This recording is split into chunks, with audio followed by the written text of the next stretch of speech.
Bueno, vamos a continuar con lo que ya les había adelantado, que es eh, repasar o recordar desde el punto de vista de definiciones y su aplicación a la asignatura de algunos conceptos que en las sucesivas charlas, ponencias, foros, podemos llegar a utilizar casi de una manera mecánica y dando por sobreentendido cosas. Entonces, de alguna manera me permito estos minutos para poder compatibilizar esencialmente la relación que hay entre algunos conceptos de uso frecuente y la aplicación para la asignatura.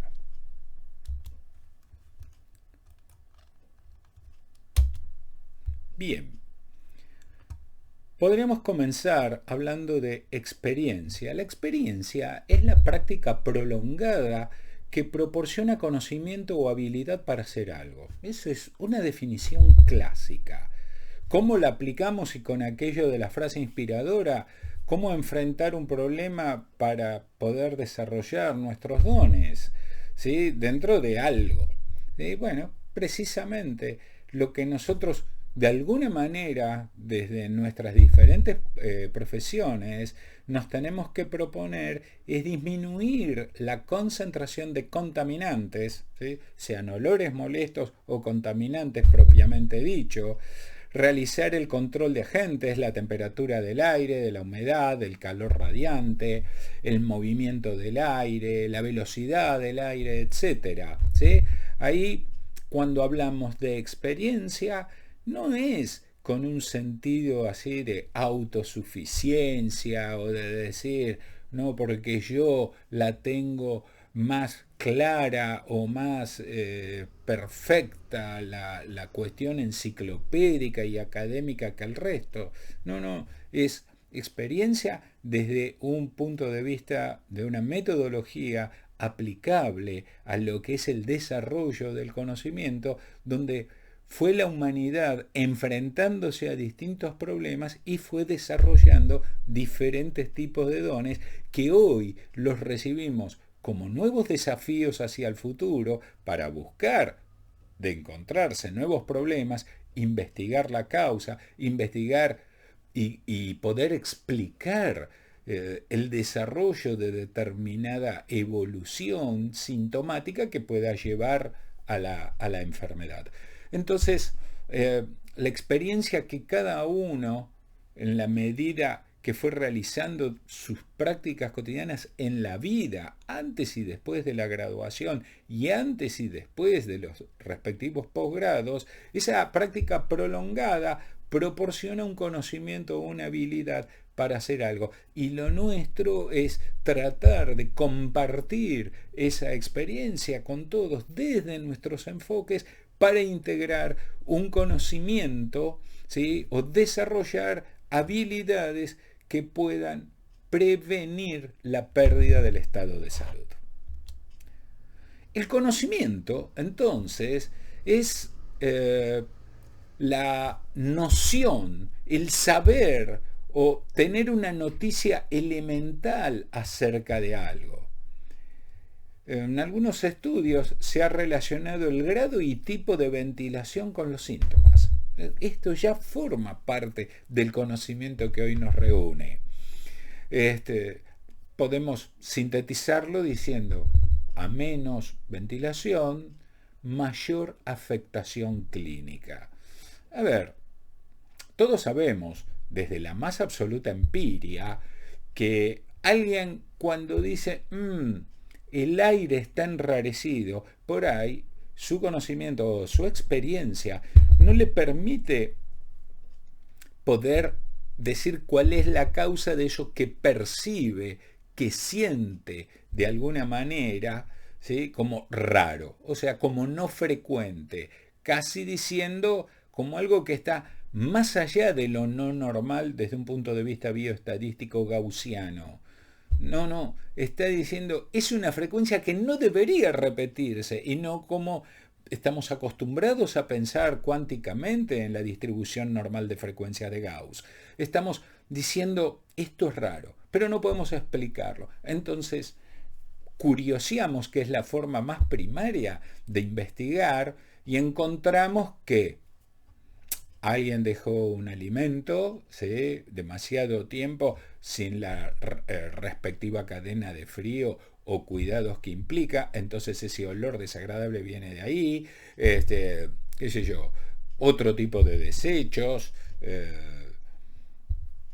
pueden ser también a veces, depende en el ámbito en que nos desarrollemos, que esa eh, sensación rara y desagradable tiene que ver con, por ejemplo, la pérdida de algún fluido, gaseoso o líquido, necesario dentro del proceso industrial, tanto sea desde el punto de vista materia prima, desde el punto de vista de la elaboración de un bien o servicio, como también de un desecho, pero lo correcto y lo concreto es que en ese lugar donde habitualmente voy, lo que frecuentemente se repite no es ese olor, podrá ser, a ver, lo más típico, en un comedor en la compañía, lugar de trabajo, lo más probable es que estén los olores típicos de la actividad humana y los olores que tengan que ver con la comida, ¿sí? Ni demasiado fuertes ni desagradables. Esa dispersión de olores en ese ámbito que es el comedor del lugar de trabajo, esa dispersión será lo normal, ¿sí? Tendremos más cerca de la mediana el olor a comida fresca y no el permanente hervido o la permanente cocción, ¿sí? Porque eso es en otro sector, que es la parte de elaboración de los alimentos y no del consumo, ¿sí?, mezclado con los olores típicos humanos que están dentro de lo aceptable y permitible, producto mismo de la actividad humana que se desarrolla, sobre todo en sectores productivos, donde gran parte del trabajo depende de la propia energía humana. Lo que estaría más a la derecha o más a la izquierda en la distribución gaussiana, pero sin ser raro, sino menos frecuente, es que predomine más o menos el olor a comida y más o menos el olor humano.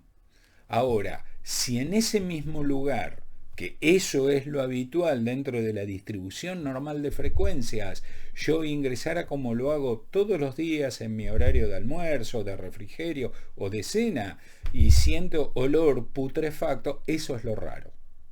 ¿Se entiende? Entonces, eso raro podrá tener que ver con cuestiones que tienen que ver con la limpieza, con la higienización, con más o menos buenas y malas prácticas, pero también puede estar referido a que una cañería de desechos, tanto del sector productivo como desde, qué sé yo, desde los sanitarios, tenga una filtración, una pérdida, algo haya sucedido y esas partículas odoríficas hayan penetrado en un lugar donde eso no es habitual y tampoco, más allá de que no sea habitual, no debería sentirse. ¿Por qué? Porque eso puede estar dando una afectación clínica. Para evitar eso también tiene que estar asegurado, y fíjense que acá no estamos hablando de cuestiones muy específicas del proceso industrial, ¿sí? Pero no tendría que estar sintiéndose olor putrefacto en el lugar donde se consumen los alimentos como parte de la jornada laboral, ¿sí? Eso es lo que yo digo raro, y eso raro tiene que llevar a correspondiente nivel de reporte, ¿sí? Despertar la curiosidad de diferentes niveles de responsabilidad e ir a investigar qué es lo que sucedió. De eso tener una lección aprendida y esa lección aprendida aplicarla rápidamente para prevenir, o sea, evitar que eso vuelva a suceder. Mientras tanto, y en paralelo, como parte del mismo proceso, va a haber que actuar directamente sobre esa causa de desagrado, ¿sí?, que es bloquear. Bueno, cierro el comedor, pero ¿dónde llevo a la gente a comer? Lo tengo que tener de alguna manera prevista la contingencia y por el otro lado tengo que solucionar el problema y a partir de todo esto y simultáneamente estar desarrollando los procedimientos preventivos para evitar que esto vuelva a suceder. ¿Cuál esta se podría ser la afectación clínica? No, olor a podrido puede ser que no haya una gran manifestación clínica que conlleve implícitamente una enfermedad. No, de ninguna manera. Pero hay gente que tiene más y otra gente que tiene menos tolerancia a los mismos olores. Aún olores y fragancias agradables como pueden ser los perfumes. Puede desarrollar manifestaciones clínicas. Del mismo modo, un olor raro, vamos a dar el ejemplo, olor a podrido dentro del lugar de almuerzo, a una persona puede parecerle raro, desagradable, pero no interrumpirle su proceso nutricional. Y a otra persona, con otro umbral, lo que le puede provocar no solamente es un estado nauseoso, sino otro tipo de descompensaciones en forma directa, provocarle náuseas seguidas de vómitos o provocarle un desmayo. Después veremos por qué esa persona en particular, ante la misma rareza, actúa distinto o tiene conductas clínicas diferentes que otras. Eso es, digamos, un desafío, un nuevo análisis. Pero, a ver, los dos casos, el que puede tolerar mientras come ese olor putrefacto y el que apenas lo siente se descompensa, son formas clínicas de manifestar un desagrado. Entonces, por ahí el primero lo que está tratando es de comer más rápido, ya su proceso digestivo se va a acelerar, y el otro directamente no se nutrió porque se descompensó y se desmayó. A esto voy yo con el tema de lo raro, que a veces puede dar manifestaciones clínicas y esas manifestaciones clínicas podrán provocar o no una enfermedad, y aún no provocándola, si hay alguna manifestación clínica, amerita desconfiar de las causas para poder curiosear qué es lo que llevó a eso, investigar metodológicamente eso, dar una respuesta, generar el bloqueo para que en lo inmediato no se siga produciendo y aprender de ello para poderlo aplicar dentro de una política de prevención. Y estoy hablando de una cuestión tan simple como haber ido a comer o a tomar el refrigerio o a cenar dentro de mi planta de producción.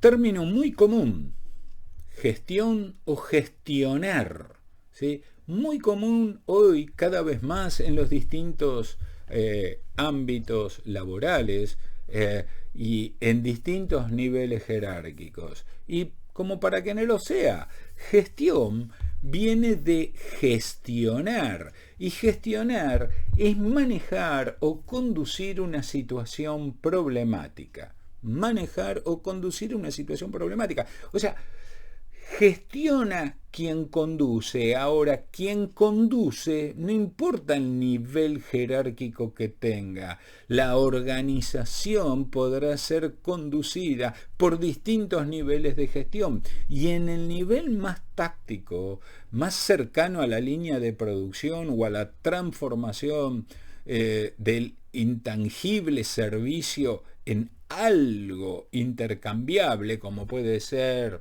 qué sé yo, encender la luz cuando hablo de distribución de energía eléctrica, ¿sí? O saborear determinada comida cuando terminó el proceso de elaboración como producto terminado, ¿sí? En ese nivel también hay una gestión y cada individuo maneja o conduce las situaciones problemáticas en la medida que se le van presentando. El arte de la prevención, más que ciencia, arte de la prevención, es evitar que esa persona tenga que estar manejando y conduciendo situaciones problemáticas. ¿Por qué? Y porque eso le va a dispersar la atención, entonces tiene que haber una prevención, una resultante y algo que favorezca a que esa persona pueda realizar bien su tarea y no que esté enfrentándose permanentemente a cuestiones que son más que nada disruptivas.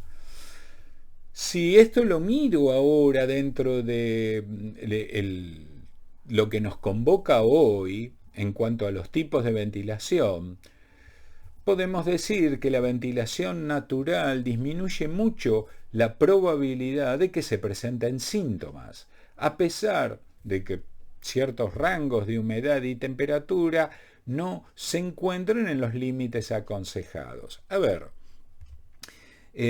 volvemos a hablar de esa línea de producción, si se quiere. Si una persona que trabaja en una línea de producción de un frigorífico, por ejemplo, entrando y saliendo a una cámara, ¿sí? Tiene que tener determinados cuidados que tienen que estar previstos. Y él tendrá que estar capacitado para gestionar determinadas situaciones problemáticas, ¿sí? Y una de ellas es, si no hay una adecuada ventilación, no estar permanentemente soportando durante toda su jornada laboral olores raros, como habíamos hablado anteriormente, ¿sí? O olores infrecuentes pero no normales, ¿sí? O tener políticas más activas de ventilación y de rotación de puestos cuando por alguna causa realmente muy puntual y muy específica eso sea inevitable. Pero realmente hoy la tecnología nos propone, tanto desde lo natural hasta lo mecánico, soluciones realmente efectivas, eficaces para poder resolver estos problemas, ¿sí? Así como esa persona no puede estar trabajando en una cámara de esa brigada y para eso le proveemos la indumentaria como EPP específicos para ese trabajo dentro de la industria frigorífica, ¿sí? También en otro sector, donde se producen chacinados, por ejemplo, hay en un punto de la línea de producción que tiene que ver no donde se prepara la materia prima cárnica específica, sino donde se prepara la combinación de condimentos y conservantes específicos para que mezclados con esa pasta, ¿sí?, de materia prima, terminen dando dentro del proceso un producto terminado como realmente nosotros consumimos. Bueno, pensemos en eso. Alguien fabrica, no sé, chorizos, ¿sí?, que tienen que tener un componente nutricional, un componente de conservación y un componente de condimento para que la gente, por el sabor, ¿sí?, y previamente, inclusive cuando se están cocinando, por el olfato, pueda definir que este chorizo es más rico que este. Una cosa elemental, de todos los días. Sin embargo, hay en una parte del proceso industrial donde hay personas que están preparando esos condimentos en cantidades, ¿sí?, que no son las que nosotros utilizamos cuando pasamos un buen momento entre amigos festejando, qué sé yo, un cumpleaños, ¿sí? ¿Pensaron en eso? Bueno, ahí todos esos condimentos se están manipulando en un ambiente cerrado, obviamente, ¿sí?, en grandes cantidades, porque la producción de chorizo no es la que nosotros vemos cuando lo vamos a comprar. Son toneladas de materia prima transformadas en toneladas de chacinados, por ejemplo. Entonces, esas personas, esos trabajadores y trabajadoras que están ahí, van a estar manipulando eso que en general es volátil, ¿sí? Imagínense, y quién no hizo alguna vez ese chiste de mal gusto de soplar, por ejemplo, pimienta molida hacia la nariz o los ojos de otro. Una eh, realmente broma de mal gusto, más común y habitual en los primeros años de la adolescencia inmadura, ¿verdad? Y provoca un montón de manifestaciones clínicas. Bueno, imagínense una jornada laboral donde uno de todos los componentes potencialmente volátiles que hay en un lugar, medidos de a bolsas de a kilos, se está produciendo esa mezcla para después, con algún mecanismo adecuado, poderlo llevar a donde está procesándose la materia prima combinando ambas partes para terminar con un producto terminado. ¿Sí? Chorizo, que es lo que ustedes van a saborear en esa reunión de amigos. Dentro de todo ese proceso también hay gente nuestra, hay preventores, higienistas, médicos, que estamos trabajando al lado y del lado de todos los estamentos productivos. Bueno, en ese lugar, ¿sí? Donde viene la bolsa, no sé, de ají molido de 30 kilos, la de pimienta de 10 kilos, la de, no sé, otros condimentos, y ahí es donde se van a mezclar. Bueno, si ahí no tuviésemos una campana que asegure una buena ventilación de flujo laminar y la gente no tuviese los elementos de protección personal también adecuados para ese sector, ambas cuestiones, mecanismo de ventilación y protección personal, realmente esa gente tendría diferentes manifestaciones clínicas a lo largo del tiempo que podrían terminar con enfermedades. Más allá de lo ilógico de que esto suceda cuando es un problema que ha desarrollado y contribuido, ¿sí?, a resolverlo con el don de la ventilación mecánica, por ejemplo.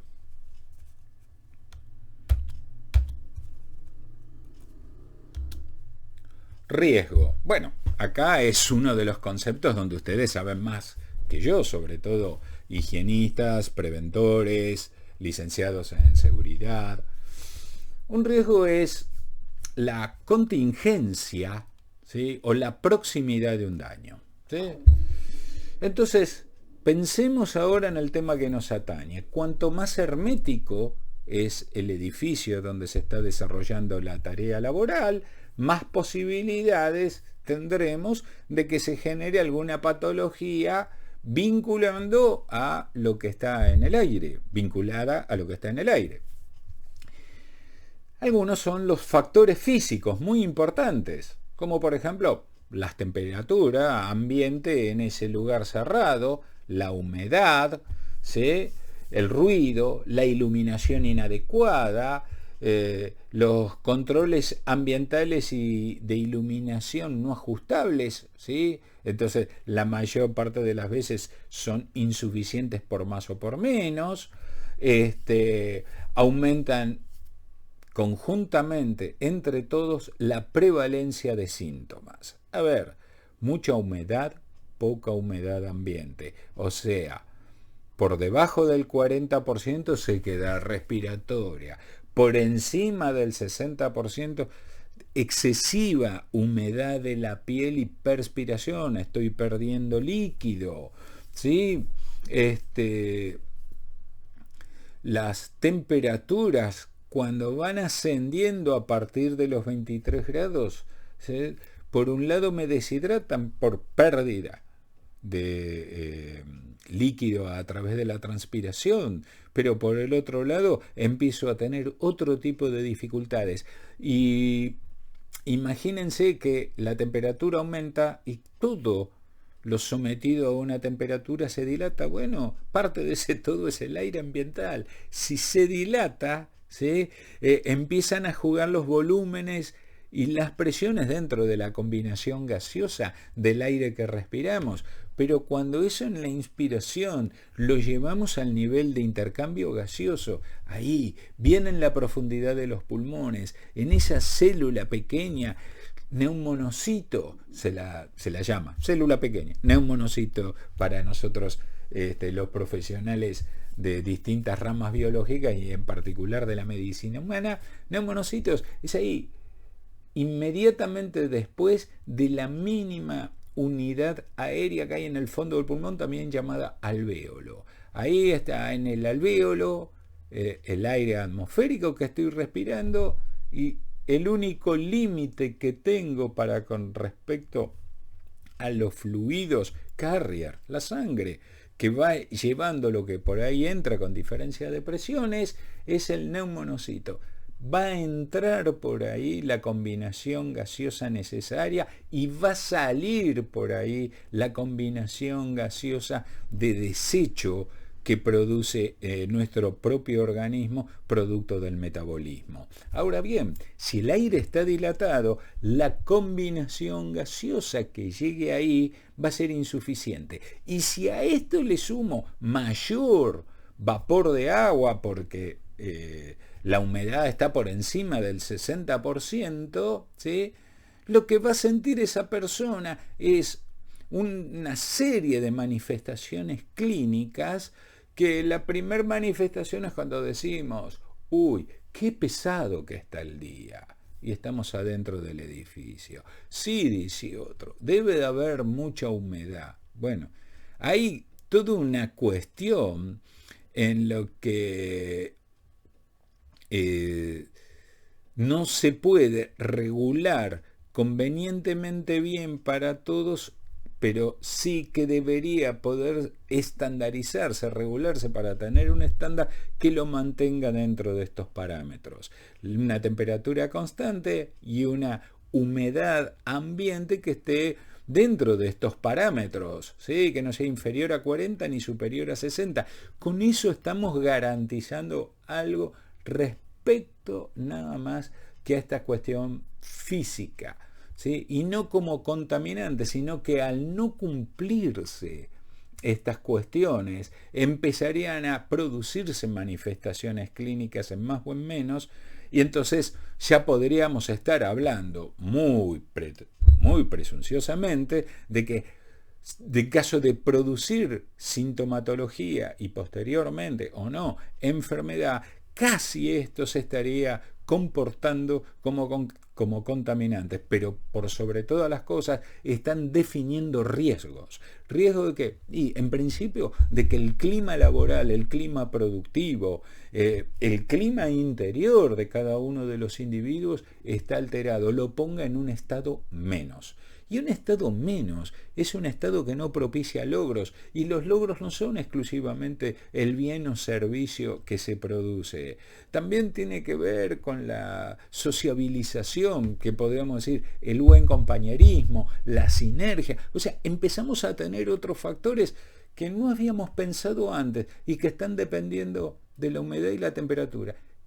Sin embargo, tenemos mecanismos vinculados a la ventilación que esto lo pueden garantizar en tanto y en cuanto, primero, se haga la inversión, segundo, la capacitación, y tercero, entendiendo estos conceptos, podamos tener políticas de prevención. Y una de ellas va a incluir el mantenimiento preventivo de estos equipos, la mayor parte de las veces mecánicos, en el ambiente laboral, y estoy hablando desde un edificio hermético que es una oficina, un laboratorio de análisis clínicos, un frigorífico, como les dije antes, o el galpón de la industria maderera, donde tenemos aparte un montón de volátiles, ¿sí? Y otros riesgos.